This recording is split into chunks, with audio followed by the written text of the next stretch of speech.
नमस्कार। लक्ष्मण धारा education platform में आप सभी का स्वागत है। प्यारे साथियों, अपन एनसीईआरटी के नोट्स को लेकर के बातचीत कर रहे थे, जिसके अंदर अपन सभी प्रतियोगी परीक्षाओं हेतु उपयोगी notes class 12th history book part 2, ठीक है ना। यहाँ ये गलती से पार्ट 1 छप गया, तो हिस्ट्री बुक पार्ट 2 जो है उसकी बातचीत कर रहे हैं अपन, ठीक है ना। पार्ट 2 की बातचीत कर रहे हैं, जिसके अंदर आपकी जो बुक है उसका नाम है भारतीय इतिहास के कुछ विषय भाग 2। उसके 7वें अध्याय की बातचीत करने वाले, जिसका नाम है एक साम्राज्य की राजधानी विजयनगर। तो चलिए शुरू करते हैं। इससे पहले कि अगर वीडियो आपने नहीं देखे हैं तो अभी लक्ष्मण धारा के यूट्यूब चैनल को सब्सक्राइब करके प्लेलिस्ट में जा करके आप बाकी के जो क्लासें हैं उनको देख सकते हैं। वहाँ आपको 2 प्लेलिस्ट मिलेगी, एक तो मिलेगी आपके पार्ट 1 की और दूसरी मिलेगी पार्ट 2 की, ठीक है। तो चलिए एक एक करके चीज़ों को अच्छी तरीके से देखते हैं। चैप्टर का नाम है एक साम्राज्य की राजधानी। अब कई सारे जो आप लोग हैं उनके लिए पीडीएफ की दिक्कत रहती है, तो पीडीएफ जो है कमेंट सेक्शन तथा अबाउट सेक्शन के अंदर लिंक दिया है, उसके ऊपर आप जाओगे तो वहाँ पे आपको मिल जाएगी, ठीक है ना। लिंक दिया हुआ है, वहाँ अगर आप जाओगे तो वहाँ पे आपको मिल जाएगी पीडीएफ, ठीक है ना। वहाँ से आप पीडीएफ को डाउनलोड कर सकते हो। तो चलिए एक एक करके चीज़ें देख रहे थे। चैप्टर का नाम है एक साम्राज्य की राजधानी विजयनगर। इसके अंदर अपन चीज़ें देखेंगे 16वीं शताब्दी से लेकर के शताब्दी 14वीं से 16वीं शताब्दी तक देखने वाले हैं, ठीक है। और ये जो नोट्स अपलोड होते हैं उनकी लिंक यहाँ पे मिल जाएगी, तो आप कहीं पीडीएफ आपको मिलती है तो आप यहाँ लिंक होगा उस पर क्लिक करके भी पढ़ सकते हैं। अब सबसे पहले देखते हैं विजयनगर की सूक्ष्म जानकारी। देखो एक एक करके देखते हैं विजयनगर की सूक्ष्म जानकारी। विजयनगर आधुनिक युग के भारतीय राज्य कर्नाटक में तुंगभद्रा नदी के किनारे स्थित है। आपको ये बात ध्यान रखनी है कि वर्तमान में जो विजयनगर है वो कर्नाटक राज्य के अंदर तुंगभद्रा एक नदी है उसके किनारे स्थित है। विजयनगर, जिसे विजय का शहर कहा जाता था, यह एक शहर और साम्राज्य दोनों के लिए प्रयुक्त नाम था। इस साम्राज्य की स्थापना लगभग 14वीं शताब्दी के आसपास की गई। विजयनगर साम्राज्य की स्थापना 1366 में 2 भाई हरिहर व बुक्का ने की थी। माना यह जाता है कि जो विजयनगर साम्राज्य है इसकी स्थापना 1336 ईस्वी में 2 भाई थे जिनका नाम था हरिहर और बुक्का। इन्होंने मिलकर के विजयनगर साम्राज्य की स्थापना की थी। अपने चरमोत्कर्ष पर यह उत्तर में कृष्ण नदी से लेकर के प्रायद्वीप के सुदूर दक्षिण तक ये फैला हुआ था। विजयनगर साम्राज्य दक्षिण भारत का सबसे सम्मानित और शानदार साम्राज्य था, जिसकी राजधानी हम्पी थी। विजयनगर के जो शासक थे उनको राय कहा जाता था। विजयनगर साम्राज्य का सबसे शक्तिशाली शासक जो था वो था शासक कृष्णदेवराय। 1565 में इस पर आक्रमण कर इसे लूटा गया और इसके बाद में ये उजड़ गया। हालांकि 17वीं 18वीं शताब्दियों तक ये पूरी तरीके से नष्ट हो गया, फिर भी कृष्णा और तुंगभद्रा दोआब क्षेत्र के निवासियों के अंदर ये स्मृतियों में जीवित था, यानी उनकी यादों में ये जीवित था, जिसे ये लोग हम्पी कह करके पुकारते थे। और इसका आविर्भाव वहाँ की स्थानीय मातृ देवी पम्पा देवी के नाम पर हुआ। जहाँ इतिहासकार विजयनगर साम्राज्य के शब्द का प्रयोग करते हैं, वहीं समकालीन कुछ लोग हैं जो इसे कर्नाटक साम्राज्य की भी संज्ञा देते हैं। तो ये सामान्य जानकारी थी जिसकी अपन ने बातचीत की। तो एक एक चीज़ को वापस थोड़ा देख लेते हैं, रिवाइज कर लेते हैं कि अपन बात कर रहे हैं विजयनगर साम्राज्य की, ठीक है। ये जो विजयनगर साम्राज्य है ये वर्तमान समय में कर्नाटक और जो तुंगभद्रा नदी है उसके किनारे स्थित है। विजयनगर साम्राज्य को विजय का शहर भी कहा जाता है।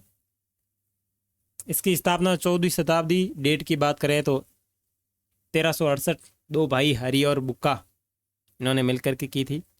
और ये इसका विस्तार की बात करें तो उत्तर में कृष्ण नदी से लेकर के प्रायद्वीप के सुदूर दक्षिण तक फैला हुआ था, जो अभी अपन मैप में देख लेंगे। इसकी राजधानी हम्पी थी। यहाँ के शासक राय कहलाते थे। सबसे शक्तिशाली शासक कृष्णदेवराय 1565 में उजड़ गया। फिर ये यहाँ की जो मातृ देवी थी पंपा देवी, और इसे कर्नाटक साम्राज्य भी कहा जाता है। तो अब थोड़ा बहुत जानकारी मैप के अंदर ले लेते हैं। देखो ये जो मैप है ये विजयनगर साम्राज्य का मैप है और ये उत्तर में कृष्णा नदी तक फैला हुआ था। कुल मिला के अपने यहाँ बात करें, जो कृष्णा नदी है इसका उद्गम जो स्थान है वो है महाराष्ट्र। कृष्णा नदी जो है उसका उद्गम स्थान जो है वो आपके महाराष्ट्र है, यानी महाराष्ट्र से ये निकलती है। तो ये लगभग आपकी कृष्णा नदी यहाँ है। तो अपन आइडिया लगा सकते हैं कि जो इसका साम्राज्य विस्तार था वो यहाँ से लेकर के, ठीक है, यहाँ से लेकर के इस तरीके से जो आपका था ये पूरा का पूरा विजयनगर साम्राज्य था। विजयनगर, ये यहाँ पे आपकी हो गई कृष्णा नदी जिसका उद्गम स्थल आपके महाराष्ट्र में, और ये हो गया आपका प्रायद्वीपीय भारत, यानी जो क्षेत्र तीनों ओर से घिरा हुआ है तो ये हो गया प्रायद्वीप भारत। तो इस तरीके से ये विस्तृत था। ठीक है, चलिए आगे नोट्स में देखते हैं। आपको पीडीएफ मिलेगी तो आप आराम से इन चीज़ों को देख करके मस्त बढ़िया तरीके से पढ़ सकते हैं, और इसके अंदर वही चीज़ें समाहित की गई है जो अपने सभी प्रतियोगी परीक्षाओं के लिए उपयोगी है। हर छोटे से छोटा एग्जाम से लेकर के बड़े से बड़े एग्जाम में आने वाली सारी चीज़ों को समाहित किया गया है। साथ ही नीचे कमेंट सेक्शन के अंदर आपको पीडीएफ और बुक का लिंक भी दिया हुआ है, तो वहाँ से आप बुक भी डाउनलोड करके पढ़ सकते हैं और नोट्स को भी। ठीक है, चलिए हम्पी का परिचय। अब ये जो हम्पी है, हम्पी आपको पता होगा विजयनगर साम्राज्य की राजधानी है। अब इसका परिचय देखते हैं। देखो, हम्पी की खोज का उद्भव यहाँ की स्थानीय मातृ देवी जो पंपा देवी के नाम पर हुआ। ये जो हम्पी है इसका नाम पड़ा यहाँ की जो मातृ देवी पम्मा देवी है, पंपा देवी है, उसके नाम पर हुआ। हम्पी के खंडरों को कर्नल कॉलिन मैकेंजी, एक व्यक्ति है जिसका नाम है कर्नल कॉलिन मैकेंजी, के द्वारा 1800 ईस्वी में प्रकाश में लाया गया। ठीक है, और ये जो कर्नल कॉलिन मैकेंजी जो है वो 1815 में क्या है, भारत के पहले सर्वेयर जनरल बने। देखो इस बात को आप यहाँ पे समझें कि ये जो हम्पी है इसका नाम वहाँ की स्थानीय देवी मातृ देवी पम्मा देवी के नाम पे पड़ा। ठीक है, और हम्पी के खंडरों को प्रकाश में लाने का कार्य कर्नल कॉलिन मैकेंजी द्वारा किया गया 1800 ईस्वी में, और ये 1815 में भारत के पहले सर्वेयर जनरल बने, यानी सर्वे करके न वो चीज़ें करते हैं ना, उस तरीके के पहले ये जनरल बने थे 1815 में। तो यहाँ 2-3 चीज़ें क्लियर हो जाती है। कॉलिन मैकेंजी ने 1800 ईस्वी में हम्पी को प्रकाश में लाया, 1815 में वो भारत के पहले सर्वेयर जनरल बने, और ये हम्पी का जो स्थानीय नाम है वो मातृ देवी पम्मा देवी के नाम पे पड़ा। अलेक्जेंडर ग्रीनलॉव ने 1856 में पहली विस्तृत फोटोग्राफी की जो विद्वान के लिए काफ़ी उपयोगी साबित हुई है। नहीं, ये जो हम्पी है इसके ऊपर अलेक्जेंडर ये ग्रीनवॉल जो है इन्होंने 1856 ईस्वी में एक विस्तृत फोटोग्राफी की। बाद में जितने भी विद्वान आए उनके अध्ययन के लिए वो ये फोटोग्राफी काफ़ी उपयोगी साबित हुई। 1876 में जेएफ फ्लीट हम्पी में मंदिरों की दीवारों से शिलालेख का संकलन पर लेखन शुरू किया। आगे देखना है कि 1876 के अंदर जेएफ फ्लीट जो है उन्होंने क्या किया, हम्पी के मंदिरों में जो दीवारों के ऊपर जो शिलालेख लिखे हुए हैं उनका परलेखन शुरू किया। जॉन मार्शल ने 1902 में हम्पी के संरक्षण के कार्य की शुरुआत की। ठीक है, जॉन मार्शल जो है वो क्या करते हैं, 1902 में हम्पी के संरक्षण के लिए एक कार्यक्रम की शुरुआत करते हैं। 1976 में हम्पी को राष्ट्रीय महत्व के स्थल के रूप में घोषित किया गया। ठीक है, 1976 में राष्ट्रीय धरोहर के रूप में इसको शामिल कर लिया गया, और 1986 में इसे विश्व धरोहर में शामिल किया गया। तो यहाँ पे 2 डेट ध्यान रखनी है, एक तो 1976 की जिसके अंदर इसको राष्ट्रीय महत्व में शामिल किया गया, और एक 1986, दोनों ही 76-86 इस तरीके से है। तो 76 में तो राष्ट्रीय महत्व के स्थान के रूप में, और 86 के अंदर बात करें तो विश्व धरोहर के रूप में शामिल कर लिया गया। आगे बात करें कर्नल कॉलिन मैकेंजी की, तो कर्नल कॉलिन मैकेंजी जो थे ये 1754 में जन्मे थे। ठीक है, इनका नाम कर्नल कॉलिन मैकेंजी था। यह इतिहासकार, सर्वेक्षक, मानचित्रकार के रूप में अत्यधिक प्रसिद्ध थे। 1815 में उन्होंने कर्नल कॉलिन मैकेंजी जो है ये भारत के पहले सर्वेयर जनरल बने, और 1821 में अपनी मृत्यु तक वो इसी पद पर काम करते रहे। तो ध्यान रखें 1821 में इनकी डेथ हुई थी, और ये मरते दम तक यहाँ पे कार्य कर रहे थे। ठीक है, आगे है हम्पी का शाही केंद्र। चीज़ें आपको बढ़िया अच्छी तरीके से समझ में आ रही होगी, तो चैनल को सब्सक्राइब ज़रूर करें। आप लोग वीडियो देख तो रहे हैं बहुत सारे लोग, लेकिन 90% ऐसे हैं जो सब्सक्राइब नहीं कर रहे। तो आपसे रिक्वेस्ट है कि आप सब्सक्राइब कीजिए, ताकि आपको इसी तरीके के फॉर्मेट में सारी एनसीईआरटी के जो नोट्स है वो आपको मिल सके। आगे हम्पी का शाही केंद्र। हम्पी का शाही केंद्र हम्पी की बस्ती के दक्षिण पश्चिम भाग में स्थित है। जो राजधानी है उस राजधानी के दक्षिण पश्चिम भाग में हम्पी का शाही केंद्र स्थित है, जिसमें 60 से अधिक तो मंदिर है। 30 भवन परिसरों की पहचान वाला एक महल है। राजा का महल बाड़ों में सबसे बड़ा था, जिसके ऊपर 2 मंच बने हुए थे। एक तो था दर्शक हॉल, दूसरा था महानवमी डिब्बा। शाही केंद्र में कुछ खूबसूरत इमारतें भी हैं, जैसे बात करें कमल महल और हंजारा राम मंदिर। तो इनके मैं आपको फोटो बता देता हूँ, उसके बाद में आगे अपन चर्चा करेंगे। तो इससे पहले ऊपर अपन ने मैप की बात की थी। अभी ये जो दिख रहा है ये आपको लोटस महल दिखेगा। ठीक है क्या, इसे कहते हैं कमल महल। ठीक है, ये आपका कमल महल है। ठीक है, और उसके बाद में अगर नीचे आएंगे, राम मंदिर देखना था ना, ये रहा हंजारा राम मंदिर।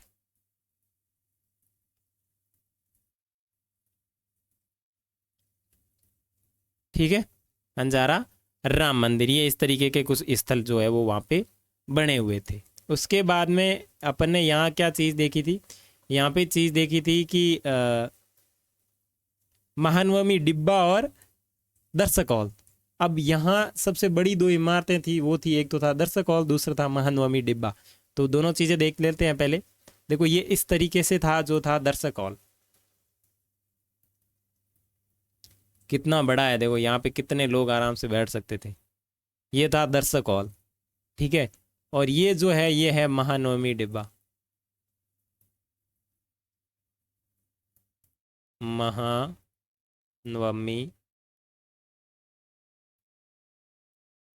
डिब्बा इस तरीके से ये बना हुआ है। इसके ऊपर जाने के लिए सीढ़ियाँ भी है।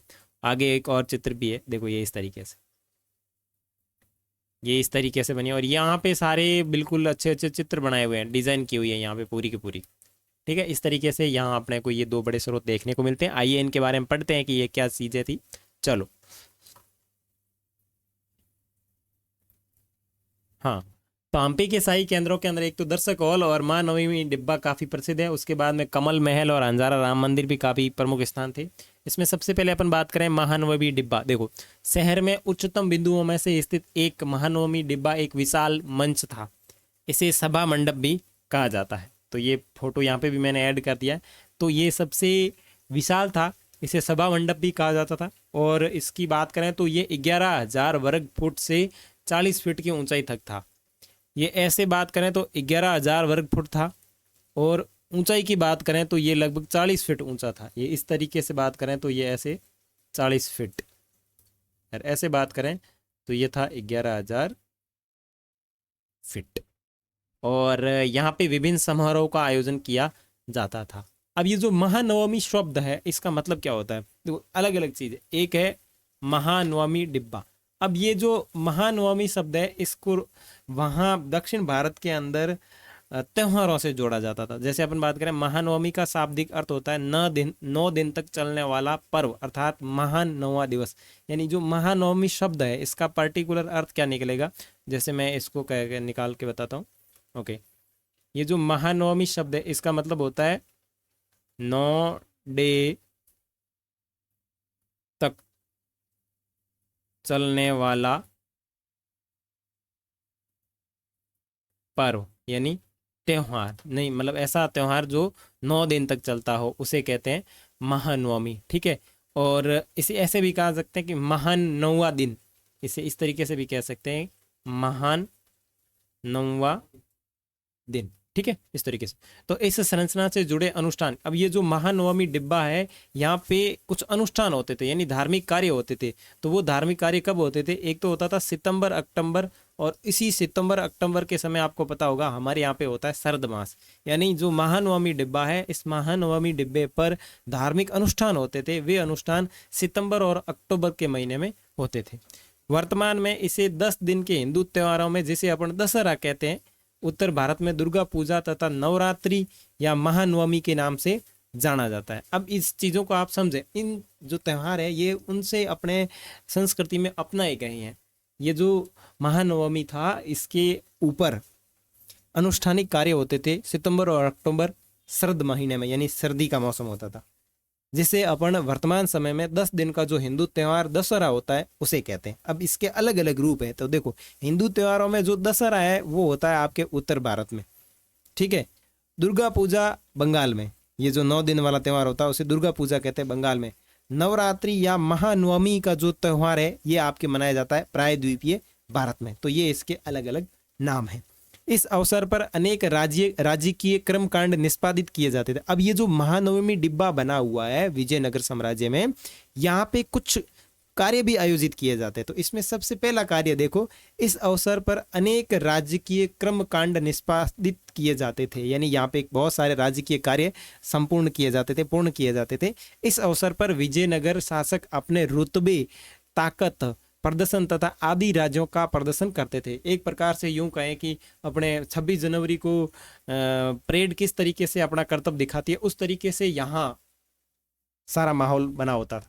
इस अवसर पर धार्मिक अनुष्ठान में होने वाली मूर्ति पूजा, राज्य के अश्व की पूजा यानी घोड़ों की पूजा, भैंसे तथा अन्य जानवरों की बलि दी जाती थी। नृत्य, कुश्ती, प्रतिस्पर्धा तथा साज लगे घोड़ों, हथियार और अधीनस्थ राजाओं द्वारा उसके अतिथियों को दी जाने वाली औपचारिक भेंटें इसी अवसर का मुख्य आकर्षण केंद्र थी। नेक्स्ट बात करें, इन उत्सवों के गहन सांकेतिक अर्थ थे। त्योहार के अंतिम दिन राजा अपनी तथा नायकों की सेना को खुले मैदान में नियोजित समारोह का निरीक्षण करता था। इस अवसर पर नायक राजा के लिए बड़ी मात्रा में भेंट तथा साथ ही नियत कर भी लाते थे। तो आपको इस महानवमी डिब्बे से जो महत्वपूर्ण बातें ध्यान में रखनी थी, ये बहुत ही इंपॉर्टेंट है। वापस देख लें, अपन बात कर रहे हैं महानवमी डिब्बे की, जो आपके विजयनगर साम्राज्य के अंतर्गत एक काफ़ी इस तरीके से कहें कि स्थापत्य कला से जुड़ा एक बहुत ही अच्छा बिंदु कह सकते हैं। दर्शक हॉल महानवमी डिब्बा, दर्शक हॉल तो ज़्यादा इतना था नहीं जहाँ पे लोग बैठ के सारी चीज़ें देखते थे, लेकिन ये जो महानवमी डिब्बा है ये एक प्रकार का मंच था जिसे मंडप कहा जाता था। 11,000 वर्ग फुट इसकी चौड़ाई थी, 40 फीट ऊंचाई थी। 9 दिन तक चलने वाला त्यौहार इसका अर्थ होता है। सितंबर, अक्टूबर और शरद महीने में ये त्यौहार आयोजित किया जाता था। वर्तमान समय में अपन भारत में 10 दिन का जो हिंदू त्यौहार होता है, जैसे दशहरा कहते हैं, इसी को वहीं से ही एक्सेप्ट किया गया है। उत्तर भारत में इसे दशहरा कहा जाता है, बंगाल में इसे दुर्गा पूजा कहा जाता है। नवरात्रि या महानवमी पर्व जो है ये प्रायद्वीपीय भारत में कहा जाता है। इस पर कई कर्मकांड निष्पादित किए जाते थे, जिसमें विजयनगर के शासक रुतबे और ताकत का प्रदर्शन करते थे। धार्मिक अनुष्ठान में मूर्ति पूजा होती थी, अश्व पूजा होती थी, भैंसे तथा अन्य जो जानवर थे उनकी बलि भी दी जाती थी। यहाँ कुश्ती, नृत्य, प्रतिस्पर्धा, घोड़ों की प्रतिस्पर्धा, ऐसे बहुत सारे कार्य किए जाते थे। इसमें लोग भेंट भी स्वीकार करते थे।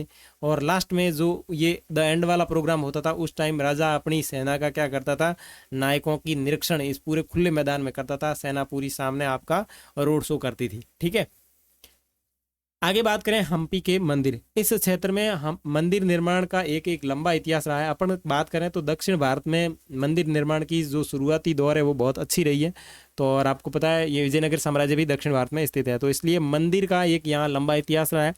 पल्लव, चालुक्य, होयसला, सोल सभी शासकों ने मंदिर निर्माण को प्रोत्साहन दिया। ये सारे के सारे जो वंश है इन्होंने मंदिर निर्माण को प्रोत्साहन किया। मंदिरों को धार्मिक, सामाजिक, सांस्कृतिक, आर्थिक और शिक्षा केंद्र के रूप में विकसित किया गया। विरूपाक्ष और पंपा देवी बहुत महत्वपूर्ण पवित्र स्थान थे। ये देवी वहाँ के स्थान है, विरूपाक्ष और पम्मा देवी, यानी ये जो पा देवी जो है वो काफी महत्वपूर्ण पवित्र केंद्र थे। विजयनगर के राजाओं ने भगवान विरूपाक्ष की ओर से शासन करने का दावा किया। अब विजयनगर के ऊपर जितने भी राजा शासन करते थे वो क्या कहते हैं, हम भगवान विरूपाक्ष की ओर से शासन करते हैं। उन्होंने हिंदू सुल्ताना, उन्होंने हिंदू सुल्ताना यानी अरबी सुल्तान, संस्कृत में इसका मतलब होता है हिंदू सुल्तान शीर्षक का उपयोग किया और इन्होंने एक उपाधि धारण की जिसका नाम है हिंदू सुल्ताना। अरबी में इस शब्द का मतलब होता है सुल्तान, संस्कृत में इसका मतलब होता है हिंदू सुल्तान नामक शीर्षक का उपयोग किया। मंदिर की वास्तुकला के संदर्भ में विजयनगर के शासकों द्वारा रायस, गोपुरम और मंडप विकसित किए गए। अब विजयनगर के जो राजा थे इन्होंने जो मंदिर बनाए इसके अंदर दो तीन चीजें, रायस का मतलब होता है राजा, अपन ने ऊपर देखा था कि विजयनगर के जो राजा थे, विजयनगर के जो राजा थे इन राजाओं को राय कहा जाता था। ठीक है, ठीक है। तो शासकों ने राय द्वारा गोपुरम और मंडप विकसित किए। इन्होंने मंदिर के अंदर एक बहुत ही शानदार स्ट्रक्चर लगाया जिसका नाम था गोपुरम और मंडप, जिनको अपन आगे अच्छी तरीके से देखें। ठीक है, मंदिर में हॉल का उपयोग संगीत, नृत्य, नाटक और देवताओं के विवाह के विशेष कार्यक्रमों के लिए किया जाता था। अब सबसे पहले बात करें विरूपाक्ष मंदिर।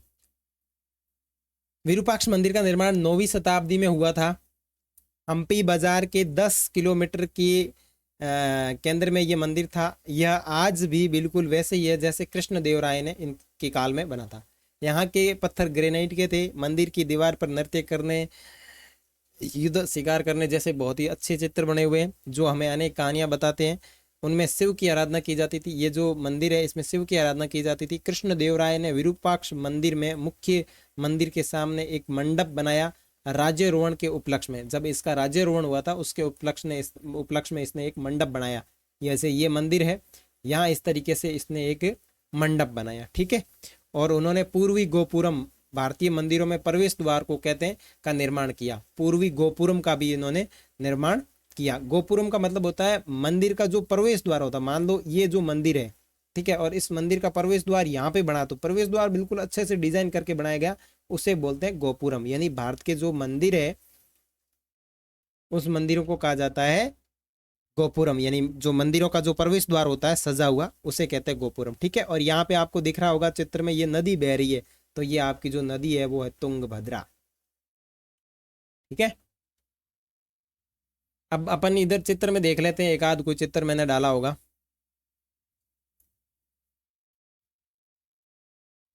ये जो चित्र है ये आपके गोपुरम का चित्र है।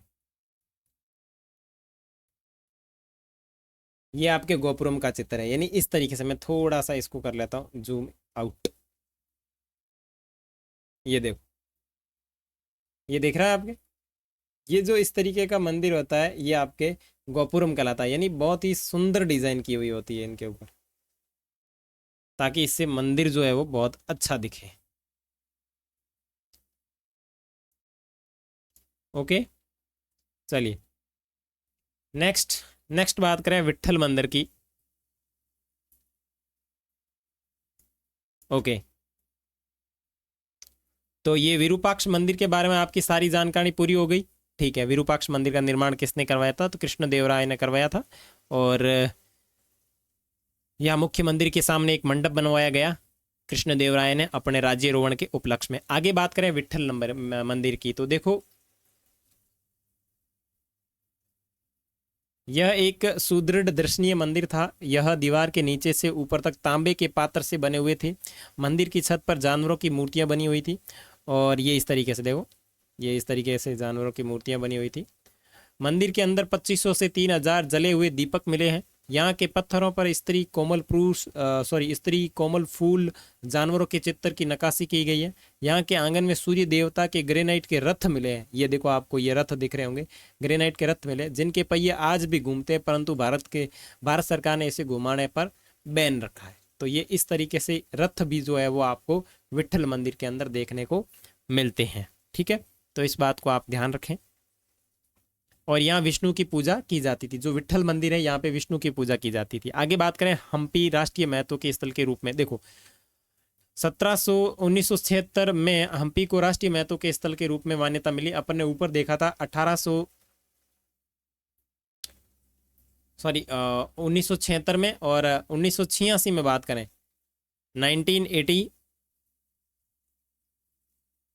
1986 में तो इसे शामिल किया गया विश्व धरोहर, विश्व धरोहर। ठीक है, और राष्ट्रीय महत्व, ये तो हो गया विश्व महत्व। और राष्ट्रीय महत्व की बात करें तो 1976 में राष्ट्रीय महत्व के रूप में मान्यता दी गई। लगभग 20 वर्ष में दुनिया भर के दर्जन विद्वानों ने विजयनगर के इतिहास के पुनर्निर्माण का काम शुरू किया। 1980 के दशक के शुरुआती सर्वेक्षण में भारतीय पुरातात्विक सर्वेक्षण द्वारा विभिन्न प्रकार की रिकॉर्डिंग तकनीकी का उपयोग किया गया, इससे जिसके कारण सड़कें, रास्ते, बाजारों आदि का निशाना ठीक हो गया। John M Fries, George Nickel और MS नागराजा राव ने वर्षों तक काम किया और साइट का महत्वपूर्ण अवलोकन किया। यात्रियों द्वारा छोड़े गए विवरण हमें उस समय के जीवित जीवन के कुछ पहलुओं को समेटने की अनुमति देते हैं। तो इस तरीके से ये हम्पी को राष्ट्रीय महत्व के अंदर 1976 में शामिल किया गया। विजयनगर की भौगोलिक संरचना। विजयनगर एक विशिष्ट भौतिक लेआउट और निर्माण शैली की विशेषता में था। विजयनगर तुंगभद्रा के प्राकृतिक बेसिन, अपन ने ऊपर बात की है कि तुंगभद्रा नदी के किनारे स्थित था जो उत्तर पूर्व दिशा में बहती थी। चूंकि यह प्रायद्वीप की सबसे शुष्क क्षेत्रों में से एक है, इसलिए शहर के लिए बारिश के पानी को संग्रहित करने के लिए कई व्यवस्थाएं की गई। उदाहरण के लिए कमलपुरम और हरिया नहर जो है वो आपके विजयनगर साम्राज्य से संबंधित है। देखो यहाँ एक बात आपको समझनी होगी, अगर आपने ज्योग्राफी की चीज़ें अच्छे से पढ़ी है तो आपको पता है प्रायद्वीपीय भारत में भले ही समुद्र तट के किनारे स्थित है, लेकिन यहाँ पे बारिश की मात्रा थोड़ी कम है। तो प्रायद्वीपीय भारत में थोड़े शुष्क स्थानों के अंतर्गत आपका विजयनगर साम्राज्य आता था। तो यहाँ शुष्क से निपटने के लिए यहाँ पर दो व्यवस्था की गई थी। एक तो थी आपके कमलपुरम जलाशय और दूसरी थी हरिया नहर। तो प्रश्न इस तरीके से हो सकता है कि कमलपुरम और हरिया नहरें किस साम्राज्य से संबंधित है, तो विजयनगर साम्राज्य। फारस के एक राजदूत अब्दुल रज्जाक शहर के किलेबंदी से बहुत प्रभावित हुए और उन्होंने किलों की 7 पंक्तियों का उल्लेख किया था। इनसे घिरे शहर के साथ साथ इसे कृषि क्षेत्र और वन भी थे, यानी जो विजयनगर साम्राज्य है यहाँ वन भी थे और कृषि क्षेत्र भी शामिल थे। आम लोगों के घरों में बहुत कम पुरातात्विक साक्ष्य मिले, लेकिन हम पुर्तगाली यात्री बरबोसा का लेखन से अगर देखें तो आम लोगों के घरों का भी वर्णन वो करता है।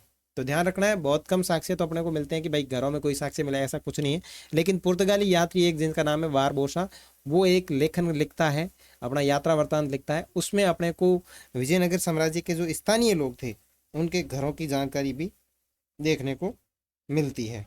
ठीक है, नेक्स्ट आगे देखें अपन विजयनगर की जलापूर्ति। विजयनगर में 2 नदियां बहती थी, एक तो कृष्णा, ध्यान रखना, एक तो थी कृष्णा नदी जो ऊपर में, और एक तो तुंगभद्रा नदी जो आपके उत्तर पश्चिम में बहती थी। कृष्णदेवराय ने इन नदियों के ऊपर बांध बनवाए और इन नदियों से विजयनगर में जल व्यवस्था संचालित होती थी। आगे बात करें, ये जो है ये आपकी नहर है और ये नहर जो है वो है आपके हरिया नहर। इस तरीके के अपने को अवशेष मिले बकायदा, देख सकते हैं आप कितनी शानदार तरीके से नालियां बनाई गई है नहर के पानी जाने के लिए। आगे बात करें कमलपुरम जलाशय की विशेषता। इस जलाशय का निर्माण 15वीं शताब्दी के आरंभिक वर्षों में हुआ और इस जलाशय से आसपास के क्षेत्रों को सिंचाई की जाती थी। इसे एक नहर के माध्यम से राज्य के केंद्र तक भी ले जाया गया था। तो कमलपुरम जलाशय जो है वो आपके विजयनगर साम्राज्य से संबंधित है। आगे किले, बंदियां तथा सड़कें। 15वीं शताब्दी में दीवारों पर अगर नजर डालें तो ऐसा लगता है कि उन्हें घेरा गया मतलब उसे किला मतलब जो 4 दीवारी उससे घेरा गया था। 15वीं शताब्दी में फारस के शासक के द्वारा कालीकट यानी कोझिकोड भेजा गया दूत अब्दुल रज्जाक किले से बहुत ही प्रभावित हुए। ध्यान रखना, एक शासक है फारस का, उसका नाम है कालीकट। ठीक है, इस कालीकट ने क्या किया, कोझिकोड भेजा गया दूत, यानी इस कालीकट के द्वारा एक दूत भेजा गया, उसका नाम था अब्दुल रज्जाक से बहुत प्रभावित हुए। ठीक है, प्रभावित हुए और उन्होंने किलेबंदी के बारे में कुछ जानकारियां लिखी। अब्दुल रज्जाक जो है किलेबंदी से बहुत प्रभावित हुआ और उसने कुछ चीजें दी और उसने 7 पंक्तियां दी किलेबंदी के बारे में।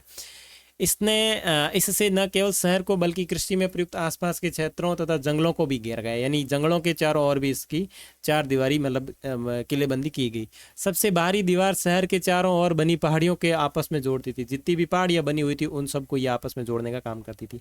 यह विशाल राजगिरी पहाड़ियां तथा इनकी संरचना थोड़ी सी शुंडाकार थी। गारा को जोड़ने के लिए किसी भी वस्तु के निर्माण में कहीं भी प्रयोग नहीं किया गया, यानी ये जो दीवारें थी इनको जोड़ने के लिए किसी भी प्रकार के गारे का प्रयोग नहीं किया गया। इस किलेबंदी की सबसे महत्वपूर्ण बात, इसमें खेत जो थे उनके चारों तरफ भी किलेबंदी की गई। अक्सर मध्यकालीन घेराबंदियों का मुख्य उद्देश्य प्रतिपक्ष को खाद्य सामग्री से वंचित कर समर्पण के लिए बाध्य करना होता था। यह घेराबंदियां कई महीनों और यहाँ तक कि वर्षों तक चल सकती थी। आमतौर पर शासक ऐसी परिस्थितियों में निपटने के लिए किलेबंदी क्षेत्र के भीतर ही विशाल अन्नागारों का निर्माण करवाते थे।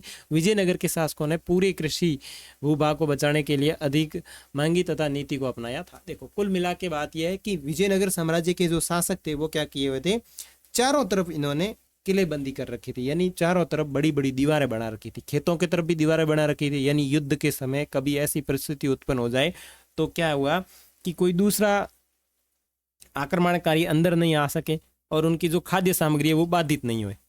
तो इसलिए उन्होंने क्या किया, खेतों के अंदर भी बाड़े बना के रख दी। आगे बात करें गोपुरम और मंडप। हिंदू मंदिरों में मंडप, गोपुरम अलंकृत प्रवेश द्वार से होकर मंदिर तक जाने वाला एक बरामदे जैसी जो संरचना होती थी उसे कहा जाता था मंडप। और गोपुरम मैंने आपको ऊपर बता दिया। मंदिर स्थापत्य के संदर्भ में इस समय तक नए तत्व प्रकाश में आते हैं। इसमें विशाल स्तर पर बनाई गई संरचनाएं जो राज्य की सत्ता में शामिल है। इनका सबसे अच्छा उदाहरण राय गोपुरम अथवा राज्य के प्रवेश द्वार थे। इनमें विशाल स्तर पर बनाई गई संरचनाएं जो राज्य की सत्ता में शामिल है, वे अक्सर केंद्रीय देवालयों की मीनार को बौना प्रतीत कराते थे और जो लंबी दूरी से मंदिर को होने का संकेत देते थे। अन्य विशिष्ट अभिलक्षणों ने मंडप तथा लंबे स्तंभों वाले गलियारे जो अक्सर मंदिर के परिसर में स्थित देवालयों के चारों ओर बने होते थे। इधर आ जाओ, मैं आपको मैप में चित्र में बता देता हूँ।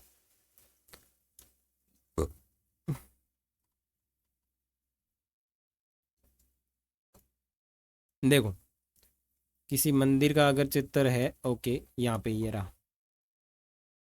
देखो, ये पूरी अपने को समझ में आ जाएगी। ये तो है आपका गोपुरम, समझ में आया, ठीक है।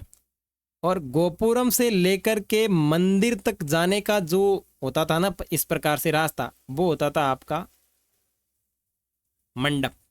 गोपुरम से लेकर के मंदिर तक जाने के लिए जो रास्ता होता था उसे कहते हैं आपके मंडप। अपने ऊपर अभी अभी भी यही बात ही कर रहे हैं अपन कि भाई क्या चीजें देख रहे हैं कि गोपुरम और मंडप। तो आप वापस देखें इस चित्र को कि गोपुरम और मंडप क्या थे।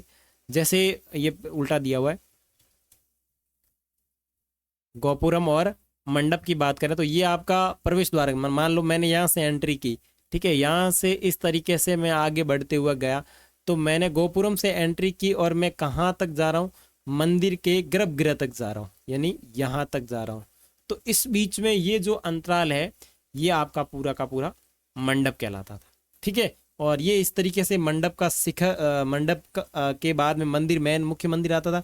इसके ऊपर इस तरीके से शिखर बना होता है जिसके ऊपर ध्वज लगता है और इस शिखर के जस्ट नीचे ही गर्भगृह होता है जहाँ पे मूर्ति को स्थापित किया जाता है, ठीक है ना। जब अपन मूर्ति स्थापत्य कला की बात करेंगे तब इन चीज़ों को और अच्छे ढंग से देखेंगे। लेकिन जहाँ चरण है वहाँ बनाया गया गोपुरम, ठीक है। और बीच में शरण से लेकर के यहाँ तक ये पूरा का पूरा मंडप है, ठीक है। और यह जो सर है, ये जो आंखें हैं, यहाँ पे होता था गर्भगृह। गर्भगृह में मूर्ति को स्थापित करते हैं और इसी गर्भगृह के ऊपर जो है वो आपका शिखर बनता है, ठीक है।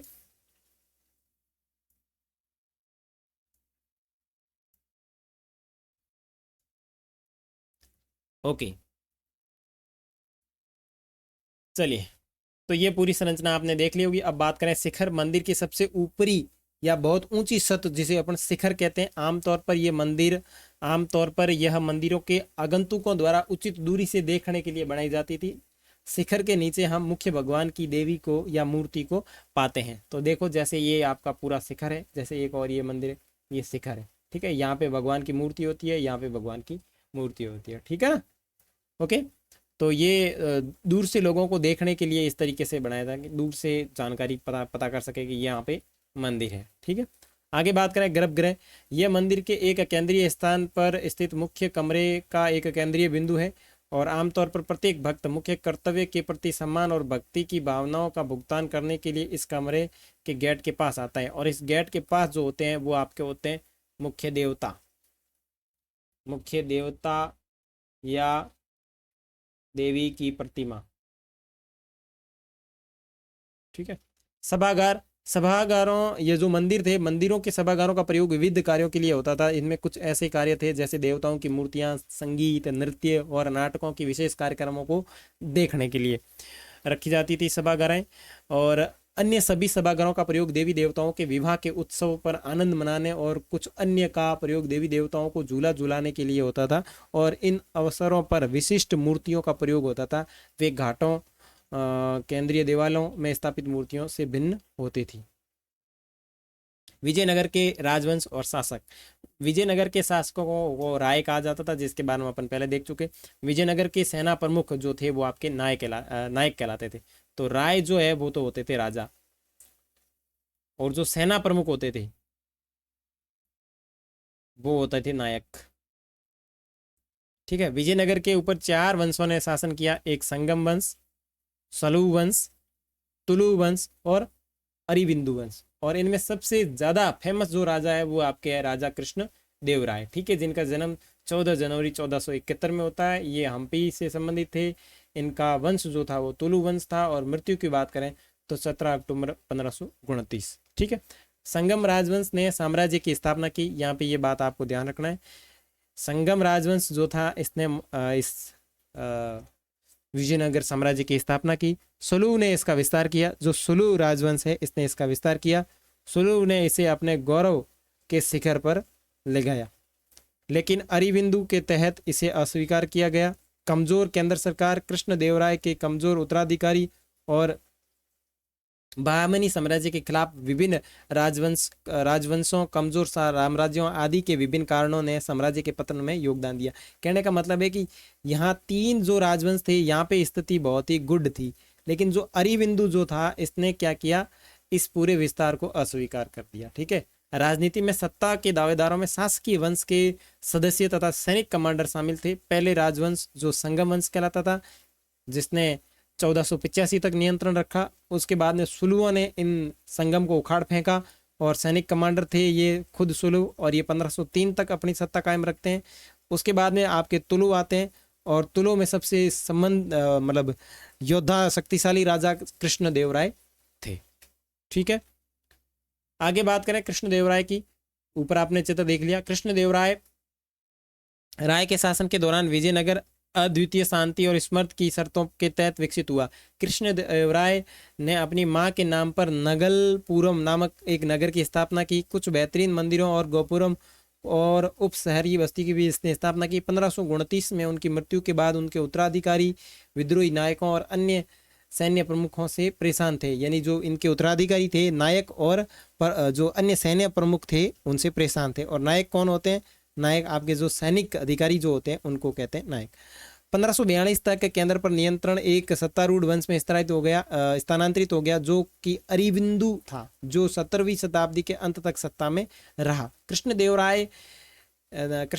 देव राय के शासन की चारित्रिक विस्तार और दृढ़ीकरण था। इसी काल में तुंगभद्रा कृष्णा नदियों के बीच का क्षेत्र रायचूर दोआब हासिल किया गया। 1512 में उड़ीसा के शासकों का इसने दमन किया। 1514 में इसने बीजापुर के सुल्तानों को बुरी तरह पराजित किया 1520 में। इस तरीके से ये जितनी भी घटनाएं हैं ये आपके कृष्ण देव राय से संबंधित है। यानी तुंगभद्रा और कृष्णा नदी के बीच में जो रायचूर दोआब का क्षेत्र है ये इसने 1512 में विजित किया। उड़ीसा के शासकों का दमन 1514 में, और बीजापुर के सुल्तानों को बुरी तरीके से पराजित किया 1520 के अंदर। ये जो इतनी घटनाएं हैं ये आपके कृष्ण देव राय से संबंधित है। राय तथा नायक। राय का मतलब होता है विजयनगर के शासक जो थे वो आपके राय कहलाते थे, जिनकी चर्चा अपन कई बार कर चुके हैं। और नायक जो थे वो सेना प्रमुख थे, सेना प्रमुख जिन्हें नायक कहा जाता था। साम्राज्य की शक्ति का प्रयोग करने वाले में सेना प्रमुख हुआ करते थे, जो सामान्यतः किलों पर नियंत्रण रखते थे और जिनके पास सशस्त्र समर्थन भी था। ये आमतौर पर एक स्थान से दूसरे स्थान तक भ्रमणशील रहते थे। कई बार बसने के लिए इनको उपजाऊ भूमि की तलाश होती थी और किसान इन्हें उपजाऊ भूमि भी देते थे। इन प्रमुखों को नायक कहा जाता है। आमतौर पर तेलुगु कन्नड़ भाषा बोलते थे। कई नायकों ने विजयनगर शासन की प्रभुसत्ता के आगे समर्पण भी किया है, परंतु ये अक्सर विद्रोह भी कर देते थे और इनके ऊपर जो इनका जो विद्रोह होता था उसको सैनिक कार्रवाई के माध्यम से बस में किया जाता था। ठीक है। आगे बात करें विजयनगर के व्यापार की, तो विजयनगर में गर्म मसालों कपड़ों रत्नों का व्यापार हुआ होता था। यहाँ आप थोड़ा बहुत माइंड लगाएं क्योंकि ये प्रायद्वीपीय क्षेत्र पर स्थित है, तो आपको पता ही होगा वहाँ गर्म मसाले होंगे और कपड़े और रत्नों का व्यापार होता था। व्यापारी साम्राज्य की प्रमुख आय था। वहाँ के लोग धनवान थे, बहुमूल्य वस्तुओं को खरीदना उनकी पसंद थी। युद्ध के लिए अच्छे नस्ल के घोड़े अरब से आयात किए जाते थे और घोड़ों के जो व्यापारी होते थे उन्हें कहा जाता था कुदीरई चेटी। ये इस तरीके का जो शब्द का प्रयोग होता है वो होता है घोड़ों के व्यापारी, यानी जो घोड़ों के व्यापारी थे उन्हें कहा जाता था इस तरीके से। अरे घोड़ों के व्यापारी जो थे कुदीरई चेटी कहलाते थे।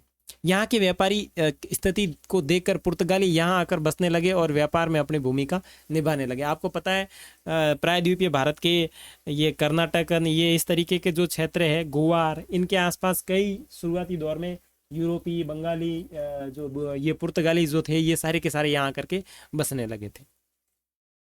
इस काल में युद्ध कला प्रभावशाली अश्वसेना पर आधारित थी, यानी घोड़ों के ऊपर युद्ध लड़ा जाता था। इसलिए प्रतिस्पर्धा राज्यों के लिए अरब तथा मध्य एशिया से घोड़ों को आयात बहुत महत्वपूर्ण था। यह व्यापार आरंभिक चरणों में अरब व्यापारियों के साथ में था। व्यापारियों के स्थानीय समूह जिन्हें कुर्दई चेट्टी कहा जाता था, घोड़ों के व्यापारी कहलाते थे। लोग इन विनिमयों में भाग लेते थे। 1498 में कुछ लोग पटल पर उभर कर आए जो पुर्तगाली थे, जो उपमहाद्वीप के पश्चिमी तट पर आए और व्यापारिक तथा सामरिक केंद्र स्थापित करने का प्रयास किया। आपने देखा होगा 1498 में वास्को डी गामा भारत आता है, तो उसी से संबंधित है। उनकी बेहतर सामरिक तकनीकी विशेष रूप से बंदूकों के प्रयोग में उन्हें इस काल की उलझी हुई राजनीति में एक महत्वपूर्ण शक्ति बनकर उभरने में सहायता करती है। आगे विजयनगर के पतन के प्रमुख कारण देखो। पड़ोसी राज्यों से शत्रुता विजयनगर के पतन का प्रमुख कारण था। निर्कुंज शासक, अयोग्य उत्तराधिकारी, उड़ीसा के बीजापुर पर आक्रमण, गोलकुंडा तथा बीजापुर के साथ में विरुद्ध सैनिक अभियान और तलीकोटा का युद्ध तथा विजयनगर साम्राज्य का अंत। ये इस तरीके से 4 से 5 जो 6 बिंदु है ये आपके विजयनगर के पतन के कारण है। अब देख लेते हैं। देखो, पड़ोसी राज्यों से शत्रुता। विजयनगर के शासक सदैव पड़ोसी राज्यों से संघर्ष करते रहे। बहमनी राज्य से विजयनगर नरेशों का झगड़ा हमेशा होता रहता था। इसमें राज्य की स्थिति जो है वो शक्तिहीन बन गई। निर्कुंज शासक, अब उसके बाद में क्या हुआ कि निर्कुंज शासक आने लगे। अधिकांश शासक निर्कुंज शासक थे, वे जनता में लोकप्रिय नहीं बने। यानी निर्कुंज का मतलब है केवल और केवल राज्य के खजाने के लिए काम करना या फिर जो लोग हैं उनके प्रति कोई भी दया भाव नहीं रखना, वो होते हैं निर्कुंज शासक। अयोग्य उत्तराधिकारी, कृष्णदेवराय के बाद में जितने भी अधिकारी बने वो सारे के सारे अयोग्य थे। यानी कृष्णदेवराय के बाद उनका भतीजा अच्युत राय राजगद्दी पर बैठा। वह कमजोर शासक था, उसकी कमजोरी से गृह युद्ध छिड़ गया तथा गुटबाजों को प्रोत्साहन मिला। उड़ीसा बीजपुर के आक्रमण, जिन दिनों विजयनगर साम्राज्य गृह युद्ध में लिप्त था, उन्हीं दिनों में उड़ीसा के राजा प्रतारुद्र गजपति तथा बीजापुर के शासक इस्माइल आदिल ने विजयनगर पर आक्रमण कर दिया। ठीक है, और उस समय शासक कौन था? भतीजा जो था अच्युत राय, जो गद्दी पर बैठा था, कमजोर था और इसके ऊपर आक्रमण हो गया और गजपति हारकर लौट गया।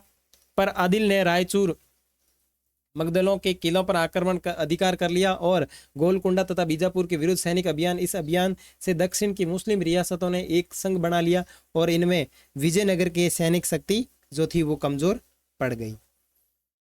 तलकोटा का युद्ध विजयनगर साम्राज्य का अंत 1565 में इसी युद्ध के साथ में हुआ था। यह बीजापुर और विजयनगर, अहमदनगर, गोलकुंडा के बीच हुआ। ये जो आपका तालोकोटा का जो युद्ध है ये 1565 में हुआ।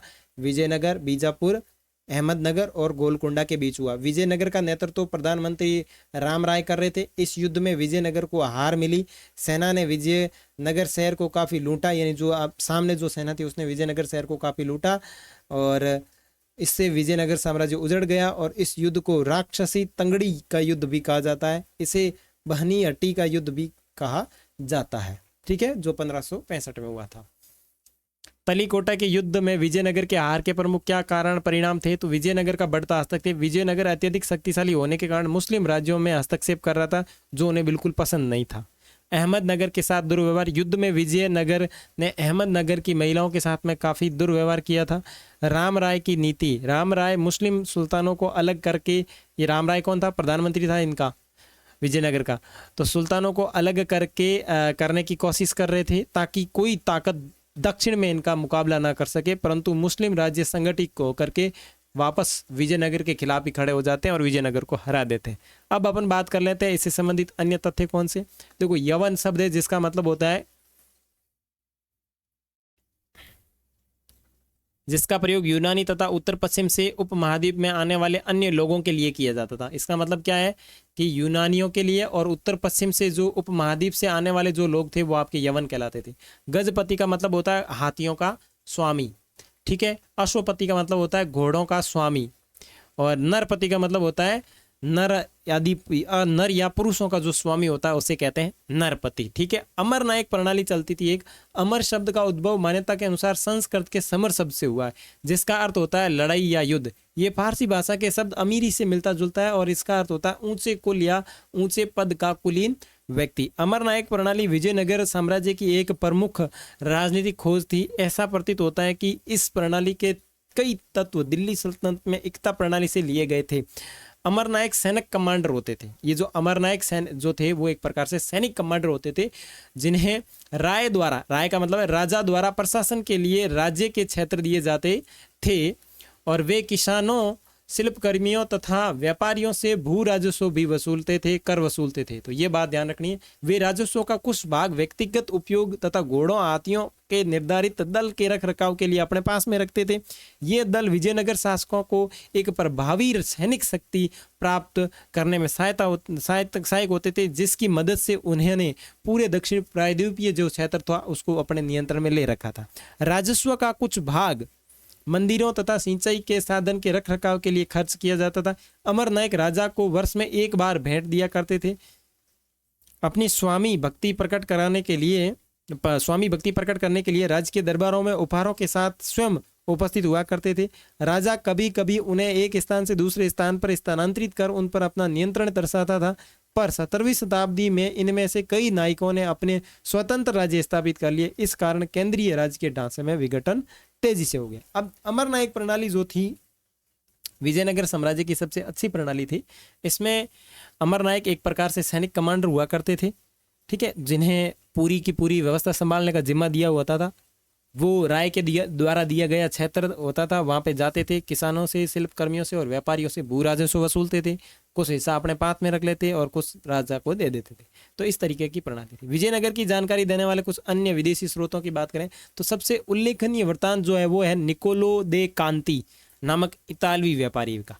तो आपको ध्यान रखना है, निकोलो ये जो है ये कहाँ से संबंधित है, तो आपके ये इतालवी व्यापारी है। अब्दुल रज्जाक नामक फारस के राजा का दूत था, ठीक है। अब्दुल रज्जाक कौन है? फारस के राजा का दूत था। अफगानी नीतिकीन अफनासी नीतिकीन नामक एक रूस का व्यापारी था, जिन सभी ने 15वीं शताब्दी में इस शहर की यात्रा की थी। इस शहर की यात्रा करने वाले 15वीं शताब्दी में विदेशी लोग कौन थे? तो निकोलो दे कांती, अब्दुल रज्जाक और अफनासी नीकितीन।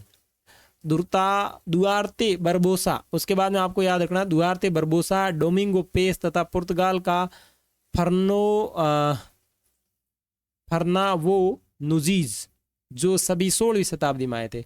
तो 1 नंबर, 2 नंबर और 3 नंबर ये सारे के सारे 16वीं शताब्दी में, और ये जो 1 नंबर, 2 नंबर और 3 नंबर ये जो है वो आपके 15वीं शताब्दी में यहाँ पे आए थे। तुंगभद्रा नदी के तट से शहर के आसपास आपको एक चट्टानी भाग देखेगा, ठीक है। स्थानीय मान्यताओं के अनुसार ये पहाड़ियाँ रामायण में भी उल्लेखित थी, जो बाली और सुग्रीव के वानर राज्य की रक्षा करती थी। अन्य मान्यताओं के अनुसार स्थानीय मातृ देवी पंपा देवी ने इन पहाड़ियों में विरूपाक्ष, जो राज्य के संरक्षक देवता तथा शिव के एक रूप माने जाते थे, उनसे विवाह करने के लिए तप किया था। और आज तक यह विवाह विरूपाक्ष मंदिर में हर वर्ष धूमधाम से आयोजित किया जाता है। और इन पहाड़ियों में विजयनगर साम्राज्य के पूर्वकालिक जैन मंदिर भी अपने को देखने को मिलते हैं, ठीक है। और साथ ही आपको यहाँ पे ये मैप है, इस मैप के अंदर भी कुछ चीज़ें मिल जाती है जो विजयनगर साम्राज्य से संबंधित है, ठीक है। जैसे देखो ये आपको इस मैप में दिख जाएगा, ये आपकी कृष्णा नदी है, ये आपकी तुंगभद्रा नदी है, ये आपकी भीमा नदी है, ठीक है। और इस तरीके से ये यहाँ से लेकर के पूरा इधर ये आपका पूरा का पूरा जो था विजयनगर साम्राज्य फैला हुआ था। इस तरीके से ये पूरा का पूरा आपका विजयनगर के अंतर्गत आता है। इसी के साथ आज की आपकी क्लास पूरी तरीके से समाप्त होती है। नेक्स्ट वीडियो के अंदर अपन देखेंगे आपके इसी अध्याय से संबंधित महत्वपूर्ण एमसीक्यू के प्रश्न। तब तक के लिए बाय बाय। एक बात विशेष रूप से ध्यान रखें, अगर चैनल के ऊपर नए हैं तो अभी के अभी इस चैनल को क्या करें, सब्सक्राइब करें, साथ ही साथ दोस्तों के साथ शेयर करें। अगर चीज़ें अच्छी लगी है तो कमेंट करें और वीडियो को लाइक भी ज़रूर करें। और जब आप प्रेस करोगे सब्सक्राइब का बटन तो ऑल वाला जो नोटिफिकेशन है उसको क्लिक कर लेना, ठीक है। तो आगे मिलेंगे अपन नेक्स्ट वीडियो में, तब तक के लिए बाय बाय। इस तरीके से आपको पीडीएफ का और वेबसाइट का नीचे लिंक मिल जाएगा, वहाँ पे क्लिक करके आप आराम से पीडीएफ प्राप्त कर सकते हैं। चलिए बाय बाय।